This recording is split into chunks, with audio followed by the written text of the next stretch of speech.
23/2/99 আমার আব্বাকে মেসার তালুকদারকে মানে মাগরিব পর এলে পাতারি কুবাই হত্যা করে।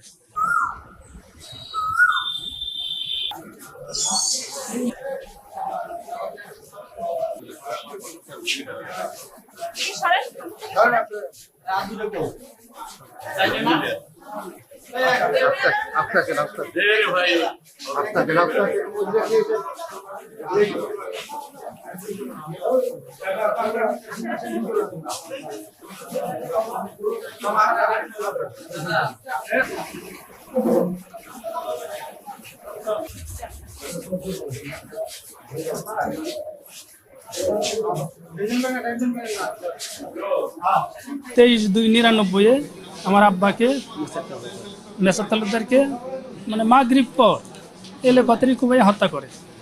আমি মামলা করি, আমলি ক্ষমতায় ছিল দীর্ঘদিন, মানে এতই অত্যাচার করছে। মামলা করার পর সাক্ষী দিতে পারি না, কোনো কোর্টে যাইতে পারি না, থানায় যাইতে পারি না, থানায় যেও হেস্তে হেস্তে করে এই আমলিকের প্রভাব। এই পর্যায়ে আমি এই সাক্ষী দিতে আসবো, সাক্ষীও দিতে দেয় না। কয়েকটা সাক্ষী ওরা ওই চেয়ারম্যান হয়ে নিয়ে জোরপূর্ব তাদেরকে নিয়ে এই বিপক্ষে সাক্ষী দিয়েছে। তারপরে আল্লাহর ইচ্ছা বিভিন্ন রকম চেষ্টা করে কিছু কিছু লোক আছে ন্যায় বিচারের স্বার্থে অনেকে সাক্ষী সত্য দিছে। আমিও আমরা ভাইসের মিলে সবাই চেষ্টা করে আইনগতভাবে উচ্চতাশীল, সেক্ষেত্রে আমি চাইছি ন্যায় বিচার পাবো, আশাবাদী ছিলাম, ন্যায় বিচার পাইছি। কিন্তু তারপরেও মন কান্দে আব্বার জন্য এইলো বিষয়, মানে কষ্ট এটা বলার মতো ভাষা নাই।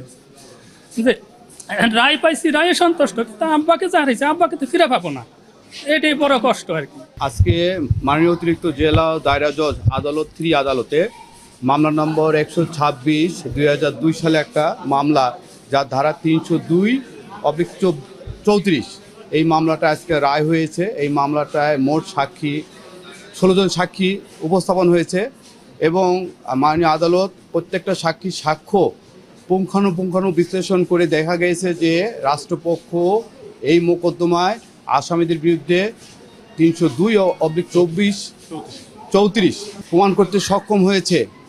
এই বিবেচনায় মাননীয় আদালত সাক্ষীদের সাক্ষ্য বিশ্লেষণ করে প্রত্যেকটা আসামিকে, মোট আসামি 8 জন, তার মধ্যে মামলা চলাকালীন অবস্থায় 2 জন মারা যায় এবং 6 জন আসামি উপস্থিত, তার মধ্যে 2 জন পলাতক এবং 4 জন আসামিকে মাননীয় আদালত যাবজ্জীবন কারাদণ্ড দিয়েছেন এবং 50,000 টাকা জরিমানা করেছেন।